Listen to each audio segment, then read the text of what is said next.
अयोध्या के राज सिंहासन पर श्री राम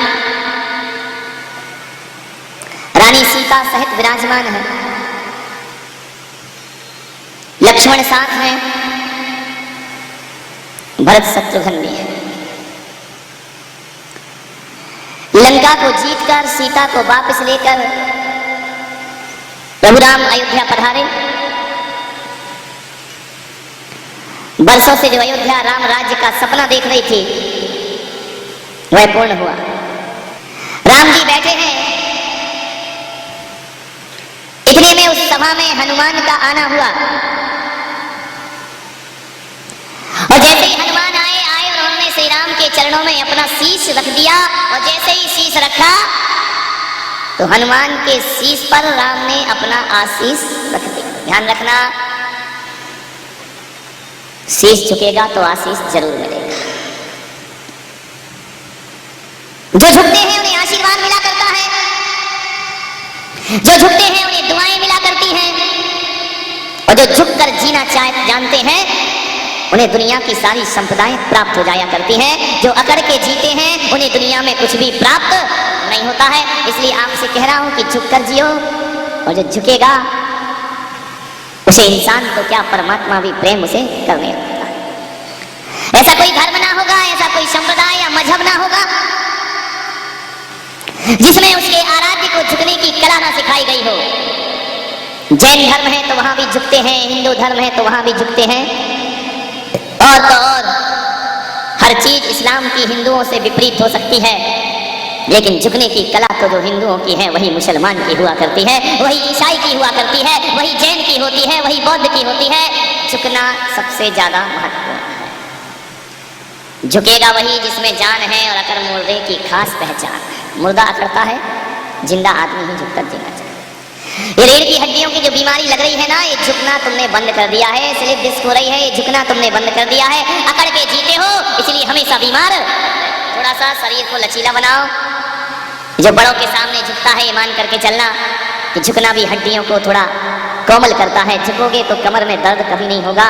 जो लोग कमर दर्द का इलाज कराते हैं, मैं कहता हूं मंदिर में जाके भगवान को 108 बार झुकना, तुम्हारा दर्द गायब होने में ज्यादा देर नहीं। अकेले तालियों से नहीं मिटेगा, करना पड़ेगा। ताली तो बड़े जल्दी बजा देते, फट फट फट फट करने में पसीना आ जाएंगे। 108 बार उठक बैठक जब लगेगी ना तो जितना गंडोदक माथे पे लगाया है वो बह जाएगा पसीने के साथ। अरे कोई जरूरी नहीं है कि 108 बार ही लगाओ, 100 बार लगाओ, 8 बार लगाओ, 5 बार लगाओ, 3 बार लगाओ। कुछ तो झुकना सीखो अपने जिंदगी में। ज्यादा छाती चौड़ी करके मत जियो, ज्यादा सर उठा के मत जियो। दुनिया में सर झुकाने वाले भी मौजूद हुआ करते हैं। अरे तुम्हारा तो एक सर है, रावण के तो 10 सर थे और 10 जब अकड़ के जीते हैं तो 10 सर रण में कटे पड़े दिखाई दे। ज्यादा रावण के पास 10 शीश थे, लेकिन एक भी शीश किसी गुरु के आशीष के काबिल ना हुआ। और राम के पास एक शीश था, लेकिन उस पर गुरु वशिष्ठ का आशीष था, इसलिए वह शीश भी शीर्षस्थ हो जाया करता है। सारे शीश उनके चरणों में झुक जाते हैं। आपसे इतने कहूंगा कि अपने जीवन में किसी ना किसी गुरु का आशीष अपने सिर पर जरूर रखवाना। यदि आशीष रख गया गुरु का सिर पर तो फिर ये शीश नहीं होते हैं, सारी दुनिया फिर उसे अपना शीश झुकाने। मैंने अपना सिर अपने गुरु के चरणों में रखा, उसका फल ये हुआ कि हजारों शीश हमारे चरणों में झुकना प्रारंभ हो गए। झुककर हाथ जोड़ने की कला आ गई तो ध्यान रखना, दुनिया में तुम किसी से नहीं हार सकते हो। एक बार गामा पहलवान को मुल्ला नसरुद्दीन ने चुनौती दे दी, ज्यादा मत कर, मैं तेरे हाथ पैर तोड़ दूंगा, तुझे पछाड़ के रख दूंगा। गामा ने कहा यार ये मच्छर है, इसके मुंह कौन लगे, एक चांटा मार दो कैच के तो कोमा में चला जाएगा। हाथ पैर में दम नहीं है, अकड़ कितना रहा है। मुल्ला ने चुनौती दे दी, गामा पहलवान यदि तुझ में ताकत है तो मुझे पटक के दिखा। अरे उसने कहा यार पटक के एक चुटकी का है नहीं, एक मार दो तो घूम जाएगी पूरा ब्रह्मांड इसकी नजरों में। उसने कहा छोड़ो यार मच्छर है, मर हो जाएगा, काय को गुस्सा खाना। अरे उसने कहा क्यों नहीं, डर गया क्या, मुझे पटकेगा। अरे उसने कहा यार तुझे क्या, मैंने तो बड़े बड़े कुश्तीबाजों को मैदान में पटक के दिखाया, पछाड़ के, कई गोल्ड मेडल मुझे प्राप्त हुए। अरे बड़े अपने मेडल अपने पास रख, इतनी ताकत है तो मुझे पटक के दिखा। अरे उसने कहा अब तो ज्यादा ही पानी सिर से ऊपर हो गया, बोले चलो आज इसकी फाइल निपटाई देते। उसने कहा चल स्वीकार, आजा मर जा, निपट जा मेरे से। ध्यान रखना पहले लिख के दे, मर गया तो मैं जिम्मेदार नहीं हूँ। अरे मच्छर जब उसने मच्छर पहलवान मुल्ला नसरुद्दीन ने कहा तू क्या मारेगा, तू खुद ही मर जाएगा, एक बार में से भिड़ के बता। अरे लोगों ने कहा देख मुल्ला मत भेड़, ये कहाँ 200 किलो का आदमी गामा पहलवान, तू कहाँ 50 किलो भी तेरा वजन नहीं है, मर जाएगा। अरे उसने कहा ऐसे कैसे मर जाएगा, आज ये गामा ही मर जाएगा, मेरे हाथों से गुस्सा आया मुझे तो। लोगों ने कहा यार ये पागल हो गया, क्या हो गया। गामा ने कहा बहुत बेइज्जती हो गई, अब इसको पछाड़ी देता हूँ। अब मुल्ला ने बड़ी वर्जिश की, व्यायाम किया, तेल लगवाया बॉडी में, बोले आओ निपट लो। और मुल्ला का शरीर देखो तो एक एक हड्डी गिन लो, एक्सरा कराने की जरूरत नहीं, हर हड्डी खाल में से झांक झांक के देख रही है। अब लोगों ने कहा देखो यार तमाशा होता क्या है। पूरे चौराहे पे मंच बनाया गया, रेफरी ने सीटी बजाई कि मुल्ला तैयार। गामा से नहीं कहा कि तुम तैयार हो जाओ, अरे उसने क्या तैयार होना इस पागल के लिए, वैसे ही निपट जाएगा ये तो। मुल्ला ने कहा और गामा पटक के बताएगा मुझे। अरे बोले तू यार तू ज्यादा मेरे मुंह मत लग, तू इधर आ जा, मैं तुझे फूंक दूंगा तो तू मन से नीचे गिर जाएगा। अरे बोले ज्यादा ख्वाब मत देख, ज्यादा करके मत जी, आज भी तेरा पाला पड़ा है किसी पहलवान से, ऐसा सबक सिखाऊंगा तुझे जिंदगी में कि जिंदगी भर याद रहेगा तुझे। गामा ने कहा यार अब तो मेरा क्रोध बढ़ाते जा, बोले यार निपट ले। अरे मुन्ना भी गया मच्छर की तरह लिपट गया गामा पहलवान से, और गामा पहलवान ने कहा देख मुझे दया आ रही, अभी भी वापस हो जा तू। अरे बोले ऐसे कैसे हो जाए, यदि तुम में ताकत है तो मुझे पटक के दिखाओ। और मुल्ला जो गले में लिपटा था धड़ाम से नीचे गिरा, चित्त लेट गया। गामा ने कहा कि बोल पटकू तुझे। अरे मुल्ला ने कहा पटक के दिखा। अरे बोले खड़ा तो हो जब तो मैं तुझे पटक के दिखाऊंगा। बोले मैंने ये थोड़ी कहा था मैं खड़ा होऊंगा, मैं तो पहले ही चित्त पड़ा हुआ हूँ, अब तेरी ताकत हो तो मुझे पटक के। तू तो पटकेगा तब जब मैं खड़ा होऊंगा, ना मुझे खड़ा होना है और ना तू पटक पाएगा, तेरे जैसे 100 पहलवान भी आ जाए और मुझे पटक के बता दे। गामा ने कहा यार इसने तो बड़ी बेइज्जती कर दी, अभी खड़ा ही नहीं हो रहा तो मैं पटकूं किसको। तो मुल्ला पहले से ही समर्पित हो गया। अब बताइए जो पहले से ही हार मान ले, अब दुनिया में उससे कौन जीत सकता है और कौन उसे पछाड़। आपसे यही निवेदन है, घर में परिवार में बातचीत हो जाए, पहले से ही हार मान लो, लफड़ा खत्म, टेंशन खत्म। एक पंडित आया मेरे पास, पंडित ने कहा कि मुझे आपसे शास्त्रार्थ करना है। उनका मेरे से शास्त्रार्थ? बोले हाँ। बोले बड़ा प्रवचन देते हो, मुझे आपसे आगम की बातें करना है, शास्त्रों की बातें करना है, वेद पुराण के शास्त्रार्थ करूंगा मैं तुमसे। मैंने कहा बैठो पंडित जी जरूर करेंगे हम, एक बात बताओ तुम्हें क्या करना क्यों चाहते हो। अरे बोले मैंने तुमसे ज्यादा पढ़ा है, बड़े बड़े शास्त्र, बड़ी बड़ी गाथाएं, बड़े बड़े श्लोक मुझे याद है, तुमको याद है? यदि याद है तो दिखाओ, मुझसे जीत के बताना। अच्छे अच्छे लोग मुझसे शास्त्रार्थ में नहीं जीत सके। मैंने कहा चलो तू जीत गया तो क्या होगा, यही तो कहेगा ना कि महाराज मेरे से हार गए। बोले हाँ और क्या कहूंगा। और मैंने कहा और क्या मिलेगा। बोले और कुछ नहीं, लोग कहेंगे मैं बहुत बड़ा ज्ञानी हूँ। अरे मैंने कहा लोग कहें या ना कहें, पंडित शास्त्रार्थ करने में घंटा 2 घंटा लगेगा, अरे मैं करने से पहले ही हार मानता हूँ और मैं कहता हूँ तू जीत गया और मैं अब घंटा भर माथा फोड़ी कौन करे भाई, तू यही तो चाहता है, तू जीत गया, जा तू जीत गया और तुझे इनाम दे देता हूँ। ध्यान रखिए किसी से जीतने जाओगे तो हार जाओगे। ध्यान रखो ज्ञानियों को जीत के नहीं जीता जाता है, ज्ञानियों को तो हार के जीता जाता है। जो हार जाता है दुनिया में वो ही जीत जाता है। ध्यान रखो, मैं कभी मुंह नहीं लगता पंडित पंडितों को नहीं, तुम्हें जो लगे वो करो, तुम्हारी गाथाएं, तुम्हारा पूजा पाठ, तुम्हें जो लगे वो करिए। एक सज्जन मेरे पास आए, एक पुस्तक मेरे पास रखी हुई थी, मैं उस किताब मेरी टेबल में रखी थी। उस व्यक्ति ने कल मुझसे पूछा कि बताइए महाराज इस राइटर के बारे में आपके क्या विचार हैं। मैंने थोड़ी देर उसको देखा, उसने फिर पूछा कि बताओ इसके बारे में आपके क्या विचार हैं। मैंने कहा इसको भी गोली मार और मुझे भी एक तरफ रख, ये बता कि तेरे बारे में तेरे क्या विचार हैं। दुनिया के विचार जानते रहते हो, आदमी अपने आप के विचार नहीं जानता है। मैंने कहा आप अपने आप के बारे में विचार रखिए, किसी राइटर के बारे में, किसी साधु के बारे में विचार रखने से फायदा क्या है। ये देखो मैं कितना ईमानदार धर्मात्मा हूँ। अरे बोले इस आदमी ने जैन धर्म को विकृत कर दिया है, जैन धर्म का स्वरूप बिगाड़ करके पेश किया है। मैंने कहा इस आदमी ने जो भी किया हो, बिगाड़ा हो, पूरी दुनिया को हिला दिया है। मैंने कहा तुम जैन धर्म का सारा सही स्वरूप रख के दुनिया को हिला सकते हो। बोले नहीं हिला सकता हूँ। तो मैंने कहा वक्त बर्बाद मेरा और अपना क्यों कर रहा है, ये बताओ कि तुमने धर्म के लिए क्या किया है। उसने धर्म के लिए ये किया, उसने धर्म को बदनाम किया। अरे किए होंगे हजारों ने धर्म को बदनाम, तुमने धर्म का कौन सा नाम रोशन किया है। आपसे एक निवेदन है, धर्म को बदनाम करने वाले हजारों लोग हो सकते हैं। अरे मैं कहता हूँ हजारों लोग भी धर्म को बदनाम करें, लेकिन एक महावीर खड़े हो जाएं तो धर्म का नाम रोशन कर दिया करते हैं। जान रखिए महावीर किसी विरोधी से लड़े नहीं, उन्होंने तो अपना धर्म सारी दुनिया के समक्ष प्रस्तुत किया। 4 पोथी पुराण गाथाएं क्या रट लेते हो, बड़े अकड़ के चलते हो कि हमसे बड़ा ज्ञानी दुनिया में कोई दूसरा नहीं होगा। ऐसे लोगों के मैं मुंह नहीं लगता हूँ, पहले ही हार मान लेता हूँ, तू जीता और मैं हारा। कोई क्या दिक्कत है भाई, हार मानने में कोई दिक्कत नहीं है। एक बात याद रखना, दुश्मन को जीतने का मन करता है, दुश्मन को जीतने में मजा आता है, प्रेमी से हारने में मजा आता है, ध्यान रखिए। जिससे हम प्रेम करते हैं उसे जीतना नहीं चाहते हैं, उससे हारते हैं तो हमें बहुत ज्यादा मजा आता है। यूं तो हम किसी के सामने झुकते नहीं हैं, लेकिन जब अपना पोता अपने को घोड़ा बनाता है तो जिंदगी में बहुत मजा आया करता है। जब वह बैठता है और कहता है कि चल रे घोड़े टम्मक तू, और जब वो बेटा कहता है, पोता कहता है कि लकड़ी की काठी और काठी पे घोड़ा और घोड़े की दुम पे जो मारा। इतना सुन नहीं पाते हो और दादाजी घोड़ा बन के दौड़ना शुरू कर दे। ध्यान रखना, झुको, झुक कर जियोगे बहुत कुछ। अरे छोटों की तो बात छोड़ो, मैं तो कहता हूं कि बड़ा आदमी भी झुक करके जिए तो उसे छोटों का सम्मान अपने आप प्राप्त हो जाता है। हनुमान झुके और जैसे ही शीश रखा कि राम ने उनके शीश पर अपना आशीष रख दिया। हनुमान बहुत खुश हुए। ध्यान रखना, देर देने वाले की तरफ से नहीं है, देर तो हम लेने वालों की तरफ से हुआ करता है। लोग कहते हैं कि भगवान हमें कुछ नहीं देता है, और मैं कहता हूं कि हमें भगवान से कुछ लेना आता नहीं। कौन नहीं देता? दुनिया में हर व्यक्ति देता है। अरे दुनिया में देने वालों की कमी नहीं है, कमी तो लेने वालों की हुआ करती है। यदि लेना तरीके से आता है तो देने के लिए तो हर कोई दुनिया में तैयार खड़ा हुआ है। ध्यान रखिए, सब कुछ मिले, सकल पदार्थ या जग माही, कर्महीन नर पावत नाही। आपसे निवेदन है, बड़ों के सामने कभी बड़े बनने की कोशिश मत करो। बड़ों के सामने बड़े बनने की कोशिश करोगे तो कभी बड़े नहीं बन पाओगे। और मैं तो कहता हूं कि बड़ों के सामने छोटा बनने की कोशिश करो तो बड़ों का आशीर्वाद मिलेगा और छोटों का प्यार तुम्हें अपने आप प्राप्त हो जाएगा। छोटे बनने की कोशिश करो, जितने छोटे बनोगे जीवन में उतना ऊपर छोटे बन। कभी बन के देखना, घर में प्रयास करके देखना। बहू गुस्सा कर रही है, झिझला रही है, यदि उसका मूड खराब है और सासू कहे कि तू शेर तो मैं सवा शेर, तो महाभारत होने में ज्यादा देर नहीं लगी। थोड़ा सा चुप जाओ, देख लो इसका मूड खराब है, थोड़ी वहां से हट जाओ, जब अच्छा मूड होगा तब इससे बातें कर ले। छोटे बन जाओ। बड़ों के सामने बड़े बनोगे तो विरोध होगा, संघर्ष होगा, लड़ाई होगी, विवाद होगी, तनाव होगा। छोटे बन जाइए, जितने छोटे बनोगे उतना सुकून मिलेगा। स्वामी विवेकानंद ने कहा कि मैं दुनिया का सबसे बड़ा अज्ञानी हूं, मेरे जैसी अज्ञानता दुनिया में किसी के पास नहीं है। लोगों ने कहा कि नहीं स्वामी जी, आप तो प्रज्ञा पुरुष हैं, आप तो ज्ञानी हैं, फिर अपने आप को अज्ञानी क्यों कहते हैं?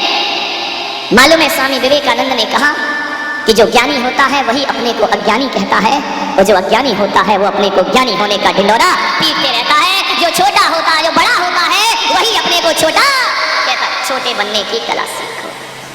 इसलिए ध्यान रखना, घर में माल और दौलत छोटे वाले को मिलते हैं, बड़े वाले को बहुत कम मिला करते हैं। जो छोटा होता है, कभी बच्चों को देखना, दो बच्चे लड़ रहे हैं, एक बच्चा कह रहा मुझे ये चॉकलेट चाहिए, बड़ा बच्चा कह रहा नहीं चाहिए, दोनों लड़ रहे हैं, आपस में मारपीट हो गई। मम्मी जाएगी, क्या बोलेगी? छोटे को बोलेगी कि बड़े को बोलेगी? बड़े को बोलेगी दे दे उसे। नहीं मम्मी मैं नहीं दूंगा, मेरी टॉफी है। अरे बेटा तू बड़ा है ना, वो छोटा है, उसे दे दे। मम्मी ये मुझे मारता है। अरे मारने दे, तू बड़ा है ना, तू समझदार है ना, और ये छोटा है, इसे। छोटे को कौन प्यार नहीं करता मेरे भाई? अरे बड़े आदमी से हर किसी को नफरत हो जाए, लेकिन जहां तक मैं कहता हूं कि छोटा बच्चा दुश्मन का हो तो भी हमारे अंदर उसके प्रति दुश्मनी नहीं आती है। हम सोचते हैं अबोध रूप है, भगवान का रूप है। छोटे बच्चों से कोई कभी नफरत नहीं करता है। बड़ों से तो कह देते हैं हिंदू है या मुसलमान है, लेकिन छोटा हंसता बच्चा मिल जाए तो कोई जात नहीं पूछते हैं, हर कोई उसे गोद में उठाने को तैयार हो जाए। छोटों को बहुत प्यार मिलता है दुनिया में। छोटे बन करके जियो। छोटों को काय की चिंता है? छोटे महाराज बैठे, काय का टेंशन इनको? भले चेहरा टेंशन में दिखा रहे हो तुमको, नहीं तो टेंशन काय को इनका? अगले बार मुझे कहाँ जाना, इन्हें कोई मतलब नहीं, जाए तो वो महाराज जाने, कहाँ रुकना वो महाराज जाने, चौमासा कहाँ करना वो महाराज जाने। आप सोचिए समाज को कैसे टैकल करना, बड़े महाराज जाने, छोटे को क्या लेना देना है?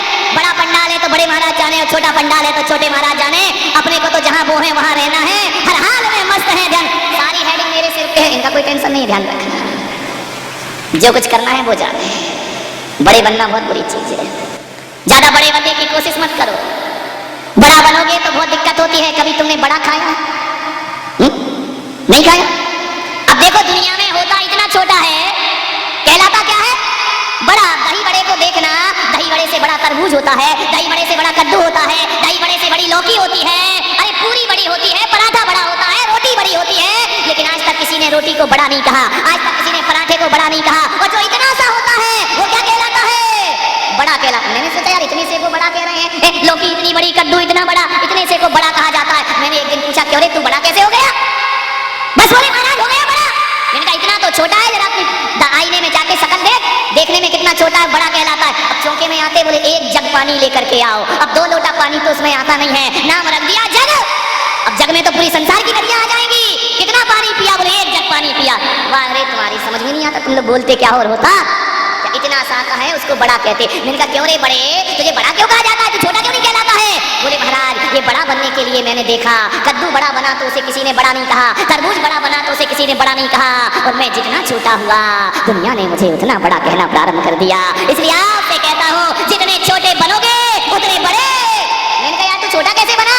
अरे बोले महाराज ऐसे ही दुनिया मुझे बड़ा नहीं कहती है, मेरे साथ बड़ी दुर्दशा की गई। मैंने कहा क्या किया गया? बोले वो दाल थी ना, उसको रात भर पानी में बुलाया गया।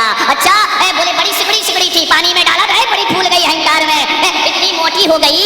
अब जैसे ही मोटी हुई, अब जो ज्यादा अकड़ेगा तो उसकी तो पिटाई होगी। जब मैं दाल खा तो जब मैं फूल गई, फूलने के बाद मुझे पत्थर पे पीसा गया, मैं पिस गई, सारी फूलान निकल गई, मेरी सारी फूलन फूलन देवी बन के समाप्त हो गई, मुझे पीसा गया। और मैंने कहा फिर क्या हुआ? बोले पीसने के बाद फिर क्या? एक महिला ने उठाया, गोल गोल बनाया, एक गीला कपड़ा लिया, उसमें मुझे रखा, फिर मेरे पेट में उंगली डाल के छेद किया गया। कौन बोला महाराज तुमको कहां से मालूम? मैं भले नहीं बनाता हूं लेकिन मालूम सब है मुझे सब मालूम तुम्हारे घर में क्या होता है। ध्यान रखिए, शादी भले ना की हो लेकिन तुम्हारी बर्बादी तो मैंने जरूर देखी है कि शादी के बाद जीवन कैसा हो जाए। उसको गोल गोल किया, गोल गोल करने के बाद गीला कपड़ा हटाया, फिर खोलते कढ़ाई के तेल में उसे डाला जाता है, डालने के बाद फिर उल्टा जाता है, पलटा जाता है, गुलाबी कलर का हो जाता। कौन बोला महाराज तुमको खाना बनाना बहुत अच्छा आता है? ध्यान रखना, मुझे सब कुछ आता है लेकिन बनाऊंगा नहीं, ध्यान रखना, तुमसे ही बनवाऊंगा।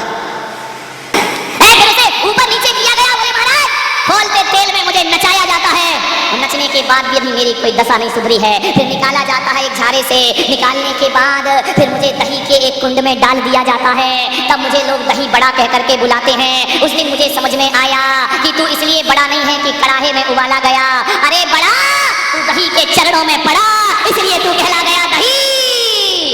ध्यान रखना, बड़ा बनना है तो चरणों में गिरो, अपने आप बड़े बन जाओगे। बड़ा बन के कोई बड़ा नहीं होता, ये बड़ा दही के चरणों में पड़ा इसीलिए कहलाया दही बड़ा। ध्यान रखना, बड़ा बनना हर कोई चाहता है, बड़े बन के कभी बड़े ना बन पाओगे। छोटे बनो, दुनिया तुम्हें बड़ा कह करके पुकारने लगेगी। ध्यान रखिए, चरण छूने की कला सीखो। आजकल कोई अपने बुजुर्गों के पैर ही नहीं छूता है। उठकर अपने बुजुर्गों के पैर छुआ करो, उनके चरणों को प्रणाम किया करो। प्रातः काल उठाई रघुराई, माता पिता गुरु शीस नवाई। माता पिता और गुरु के चरण छुआ। गुरुओं के चरण छूना आसान है लेकिन माँ बाप के चरण छूना कठिन काम है। छोटे बनो, छोटे बनना ही बड़े बनने की एक कला है, और जितने छोटे बनोगे, जितने झुकोगे, उतनी कृपा मिलेगी। एक बात ध्यान रखना, अभागा वो नहीं है जिसके माँ बाप नहीं है, अभागा वो नहीं है जिस पर माँ बाप का साया नहीं है, और अभागा वो भी नहीं जिसके पास धन दौलत या माया नहीं है। अभागा तो वो है जिस पर गुरु की छत्र छाया नहीं है। ध्यान रखिए, ऐसा शीश बनाओ कि कोई गुरु अपना आशीष तुम्हारे सिर पर रख दे। सीता ने कहा मैं वनवास चलूंगी राम से। राम ने कहा कांटे पड़ेंगे, कंकड़ पड़ेंगे, तुम मेरे साथ वन में कैसे रहोगी? राजकुमारी हो, राजवधू हो, तुम इसी सुकुमार मेरे साथ कैसे चलोगी? मेरे देश की नारी क्या बोलती है कि श्री राम मैं भारतीय नारी हूं, मैं आपको वचन देती हूं कि जंगल में जहां जहां कांटे पड़ेंगे वहां वहां सीता तुमसे आगे चलेगी, और जहां जहां फूल पड़ेंगे वहां सीता पीछे होगी। राम आगे आगे चलेंगे। ये समर्पण, ये झुककर जीने की कला है। ध्यान रखिए, कांटों में सीता आगे चलेगी, फेरे डलते ना, दुल्हन आगे फिर दूल्हा पीछे। ऐसा मत सोचो कि एक परंपरा है। उसका मतलब ये है कि जिसके साथ मैं जीवन की डोर बांध रही हूँ, संकट के दिन में मैं आगे रहूंगी और सुख के दिनों में मेरा पति मेरे आगे आगे चलेगा। ये भारतीय दर्शन है, भारतीय मनीषियों ने ये चिंतन प्रस्तुत किया है। राम ने कहा कुछ मांगो हनुमान। अभी नहीं मांग रहे हनुमान, नहीं तो प्रवचन ही खत्म हो जाएगा, थोड़ा लेट मांगेंगे, थोड़ा वेट करो। इतनी जल्दी तुमको तो ऐसी पड़ी जैसे तुम्हें मिल रहा हो, अभी टाइम लगेगा थोड़ा मांगने में, विचार करिए। एक बात याद रखना, कभी कोई तुमको बोल दे कि कुछ मांग लो तो नादानो मांग मत बैठना, नहीं तुम तो तैयारी बैठे हो कि कभी सारा और हमने फैलाया। मांगना मत, कभी जिंदगी में मत मांगना, मांगने से कम मिलता है और बिना मांगे लो तो ज्यादा प्राप्त हुआ करता है। हो सकता है आपने भक्ति की, पुण्य लगा, आपके जीवन की पुण्याई बढ़ी, उसमें आपको 10 लाख रुपए मिलना है और आप जब मांगने गए तो लाख रुपए ले आए। आप बताइए 9 लाख का घाटा किसको लगा? मांगने वाले को। देने वाला तो खुश हो गया। ध्यान रखिए, कभी मत मांगना और तुम मांगोगे भी क्या, हकीकत देखो तो तुम्हें मांगना भी नहीं है। क्या मांगोगे? वही हीरे मोती कंकड़ पत्थर, इसके अलावा क्या क्या मांगोगे? और तुम, आपके सामने परमात्मा प्रकट हो जाए कि मांग क्या चाहिए? बच्चे, दुकान, फैक्ट्री, पागलों की तरह ये क्या मांगना? ध्यान रखना, एक बात याद रखना, धन चाहिए तो धनवान से मांगो। समझ में आ रहा है? ऐसी बातें आपको डायरेक्ट समझ में आती है। धन चाहिए धनवान से मांगो, विद्या चाहिए विद्वान से मांगो। ध्यान रखना, बल चाहिए बलवान से मांगो, भगवान चाहिए तो भगवान से मांगो। ध्यान रखिए, भगवान से केवल भगवान ही मांगना चाहिए, बाकी चीजें तो आदमी अर्जित कर लेता है। ईश्वर का भी मौका दे तो भगवान से कुछ मत मांग बैठना, बड़ा घाटा हो जाएगा मेरे भाई। क्या कहना?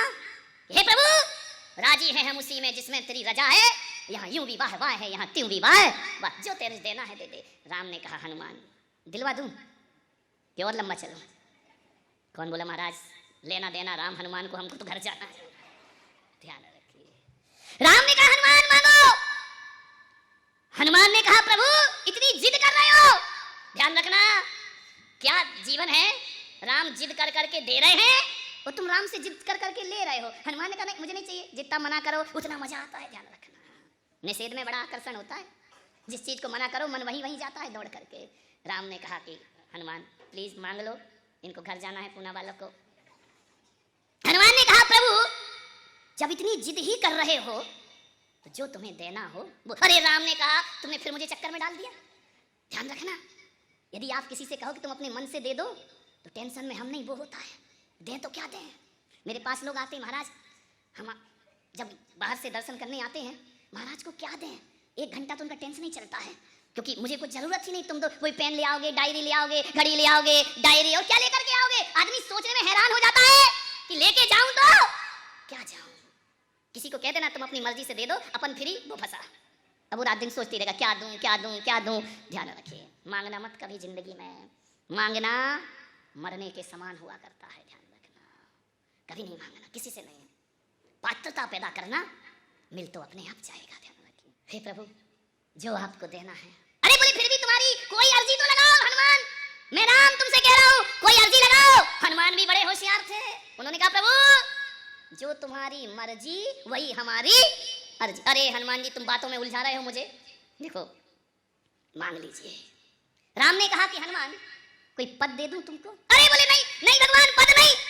बोले क्यों? अरे बोले पद ले लो, जो चाहे वो पद मैं तुमको दे सकता हूं। हनुमान ने कहा पद नहीं चाहिए, क्योंकि जहां पद होता है वहां मद भी होता है। ध्यान रखिए, पद और मद दोनों सगे भाई हैं। ध्यान रखना, जहां जहां पद होगा वहां वहां मद भी होगा। और एक बात और याद रखना, जब तक नेताओं को पद नहीं मिलता तब तक वो तुम्हारी सेवा करते हैं, और जिस दिन पद मिल जाता है उस दिन सेवा की नहीं जाती, सेवा करवाई जाती है। हे प्रभु यदि आपने मुझे पद दे दिया तो मैं आपकी सेवा नहीं कर पाऊंगा। पद नहीं चाहिए मुझे, पद वद के चक्कर में तो मुझे भगवान डालना ही मत जिंदगी में। राम ने कहा भाई तुम मुझे दूसरे चक्कर में डाल रहे हो।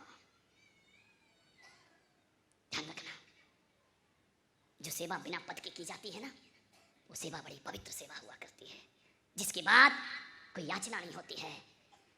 भगवान महावीर ने सम्यक दर्शन के अंग में कहा है निकांक्षित अंग, कांक्षा नहीं करना, अपना कर्तव्य समझ के काम करना, बदले में कुछ भी पाने की चाहत मत रखना। एक होती है प्रार्थना और एक होती है याचना।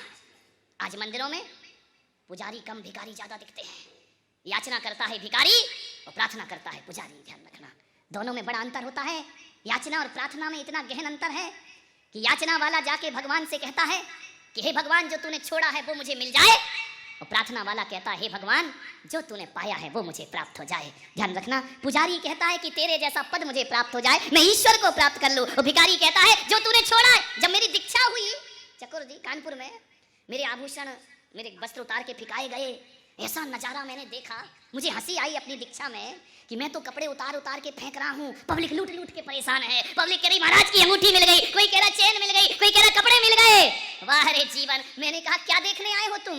दीक्षा देखने आए हो? जो मैं छोड़ रहा हूँ उसे बटोर रहे हो, या जो मैं पा रहा हूँ उसे देखने के लिए तुम यहाँ पर उपस्थित हुए? क्या चाहिए तुम्हें? मेरा वैभव यह मेरा सन्यास, मेरी विरक्ति, मेरा वैराग्य। क्या होता है, लोग कपड़े लूटते हैं, आभूषण लूटते हैं, धत तेरे की तरवर के पास गए और भूखे के भूखे लौट कर आ गए, प्यासे थे नदी के पास गए और प्यासे लौट करके वापिस। संतों के पास क्या मांगना, सोना चांदी हीरे मोती तो घर में पड़े हुए हैं ना, किस लिए आए हो यहाँ? कुछ जीवन का सत्य हमको प्राप्त हो जाए। ध्यान रखें, पदाकांक्षा की अंधी दौड़, जब पद के लिए कोई भागता है विकास ठप हो जाता है। कितना भी कहो कि विकास होगा विकास होगा विकास होगा, वो ठप है विकास। ध्यान रखिए, यदि कुर्सी की चाहत है, ध्यान, आज देश का पतन कुर्सी की दौड़ से हो रहा है मेरे भाई। कुर्सी दौड़ रही, राम राज्य लेकर के आइए। राम राज्य तो राज्य था, राम जी कहते हैं भरत जी तुम कुर्सी पर बैठो, और भरत जी कहते हैं राम जी तुम कुर्सी पर बैठो, हमें कुर्सी पर नहीं बैठना है। ध्यान रखिए, बड़ी दौड़ मची है। ओलंपिक गेम होते हैं ना, उसमें गोल्ड मेडल मिल सकता है दुनिया को। भारत को यदि 2 काम कर दिए जाएं तो हर बार गोल्ड मेडल मिलेगा। सो बताइए, 2 काम ओलंपिक गेम में, 2 गेम और रख दिए जाएं, कोई दुनिया मुकाबला नहीं कर सकती है। यदि 2 गेम रख दो ओलंपिक में, एक तो कबड्डी और एक कुर्सी दौड़, भारत नंबर 1। ध्यान रखिए, कबड्डी में क्या होता है, कबड्डी में होता क्या है, कबड्डी में टांग खिंचाई, टांग खिंचाई में अपन लोग नंबर 1 है। कोई अच्छा काम कर रहा है, टांग खींचना अपना काम होता है। कबड्डी में गोल्ड मेडल मिल सकता है, कुर्सी दौड़ रख दी जाए तो उसमें भारत को गोल्ड मेडल जरूर मिल सकता है। ध्यान रखिए, बाकी में तो मुश्किल का काम लगता है। कुर्सी दौड़ है दिल्ली में, बस एक अगले साल कुर्सी दौड़ शुरू हो जाएगी। हनुमान से कहा कि तुम पद क्यों नहीं लेते हो? बोले मैं इसलिए पद नहीं मांग रहा हूं भगवान कि हर पद एक दिन भूत बन जाता है, भूतपूर्व हो जाया करता है। मुझे भूतपूर्व पद नहीं चाहिए। यदि आपको देना है तो अभूतपूर्व पद मुझे देना चाहो तो आप दे सकते हो। आप बार बार जिद कर रहे हो प्रभु, मांगने की कह रहे हो, चलो अब मैं मांग ही लेता हूं। तो हनुमान बड़े खुश हुए राम कि तुम मुझसे मांग रहे हो। ज्ञानी से मांगो तो ज्ञानी आनंदित होता है, अज्ञानी से मांगो तो अज्ञानी दुखी हो जाया करता है। राम ने कहा मांगो हनुमान, एक पद की क्या बात कर रहे हो, 100 पद में तुम्हें देने को। लेकिन प्रभु एक बात ध्यान रखना, भूतपूर्व पद नहीं चाहिए। कैसे पद चाहिए? अभूतपूर्व। राष्ट्रपति कितने साल का है? 5 साल। उसके बाद क्या हो जाएगा? भूतपूर्व। प्रधानमंत्री भूतपूर्व, मुख्यमंत्री भूतपूर्व, इंद्र भूतपूर्व। लेकिन कभी आपने सुना अपनी जिंदगी में, आज तक सुना भूतपूर्व महावीर स्वामी? नहीं सुना हो तो बताओ, सुना कभी भूतपूर्व महावीर? भूतपूर्व रामचंद्र जी, भूतपूर्व विवेकानंद, सुना कभी आपने जिंदगी में? भूतपूर्व शांति सागर कभी सुना? नहीं, ये पद भूतपूर्व नहीं, ये पद अभूतपूर्व पद हुआ करते हैं। एक बार मिल जाए तो फिर जिंदगी में खत्म नहीं। मुझे भूतपूर्व पद नहीं चाहिए। हनुमान ने कहा अभूतपूर्व पद दे सको तो हनुमान लेने को तैयार है। राम बड़े प्रसन्न हुए। ध्यान रखना, भक्त तो बहुत मिलते हैं दुनिया में, हनुमान जैसा भक्त नहीं मिला करता है। ध्यान रखिए, यदि भक्ति की बात चलेगी तो किसी भी धर्म का व्यक्ति हो, सबसे पहले यदि भक्ति में किसी का नाम आएगा तो हनुमान जैसे भक्तों का नाम इस दुनिया में याद किया जाता है। ध्यान रखना, एक बात याद रखना, भगवान के मंदिर तो दुनिया में हर जगह बन जाते हैं, लेकिन हनुमान ने वो समर्पण किया है कि भगवान के मंदिर तो कहीं भी मिल जाएंगे। अरे भक्त का भी दुनिया मंदिर बनाती है, अरे हनुमान जैसे भक्त पैदा हो। भक्त का हनुमान मंदिर कोई भगवान का नहीं है, भक्त का मंदिर है। ध्यान रखिए, भक्तों से भी पहले, भगवान से पहले भक्तों को याद किया जाता है। ध्यान रखिए, कौन कहता है कि भक्तों को याद नहीं किया जाता? मैं पूना आ रहा था, किसी ने कहा कि महाराज आप पूना क्यों जा रहे हैं? मैंने कहा क्यों? कई भक्त बैठे हुए थे, उन्होंने कहा महाराज मेरे पास 2 डायरी थी कमरे में भी, एक लाल कलर की डायरी और एक हरे रंग की डायरी। हरे रंग की डायरी और लाल रंग की डायरी, ना जाने बैठे बैठे क्या मन बना कि आज लिस्ट तो बनाओ अपने भक्त कौन कौन से हैं। सबका नाम लिखा, बंबई, दिल्ली, जयपुर, सबका नाम उस डायरी में। मिलिंद जी फड़े पहुंचे, बोले पूना का नाम कहाँ है? मैंने कहा नहीं, पूना का नाम नहीं। बोले क्यों, हम लोग भक्त नहीं है क्या? हम चतुर्मास करा रहे हैं, आपकी डायरी में हमारा नाम नहीं है। बोले नहीं है। ध्यान रखना, एक घटना उस समय वहां घट गई ब्रह्मा जी के पास। ब्रह्मा जी डायरी में नाम लिख रहे थे, सबका नाम था, भक्तों में हनुमान का नाम नहीं था। लोगों ने कहा ब्रह्मा जी आप गलती कर गए, आप कुछ भूल गए। नारद ने कहा इसमें हनुमान का नाम तो है ही नहीं। ब्रह्मा ने कहा नहीं, हनुमान का नाम नहीं इसमें। बोले क्यों? बोले वो भक्त नहीं है। बोले नहीं नहीं, उसका नाम नहीं। दुनिया के सारे भक्तों की लिस्ट ब्रह्मा जी के पास, लेकिन हनुमान का नाम उसमें गायब। दूसरी डायरी उठाई नारद ने, उसमें सबसे पहले लिखा हनुमान। पूछा ब्रह्मा जी से कि भक्तों की लिस्ट में हनुमान का नाम नहीं और इस लिस्ट में हनुमान का नाम एक ही नाम है पूरी डायरी में। ब्रह्मा जी ने कहा ये जो लाल रंग की डायरी है ना, ये उन भक्तों की है जो मुझे याद करते हैं, और हरे रंग की डायरी वो है जिन्हें मैं याद करता हूँ। ध्यान रखिए। तो पूना वालों, मेरी डायरी में तुम्हारा नाम लाल वाली में नहीं, समझ गए क्या? विचार करना है। सारी दुनिया मुझे याद करती है। कल पूछा था ना, आप जाओगे तो क्या लेकर के जाओगे? मैं जब यहाँ से जाऊंगा तो हरी डायरी में पूना का नाम लिख करके जाऊंगा।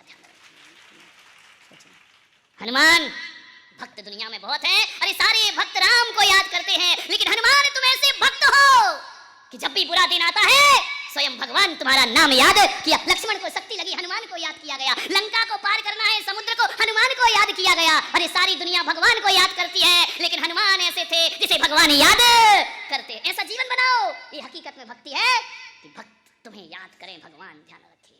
हनुमान ने कहा, प्रभु एक बात बता दो, बस मुझे कुछ नहीं चाहिए, कि आपका सबसे प्रिय भक्त कौन सा है? देखो तो भक्तों की डिमांड देखो, इतना बोल दो कि दुनिया में सबसे प्रिय भक्त कौन सा है? राम ने कहा, हनुमान ये पूछने की बात है, सारी दुनिया जानती है तुम मम प्रिय भरत सम भाई। भरत से भी ज्यादा यदि कोई प्रिय है तो हनुमान तुम राम को बहुत प्रिय होते हो। कपि तुमसे ऋण हम नाही। राम ने कहा, हे कपि मैं तुमसे कभी ऋणों से मुक्त नहीं हो सकता।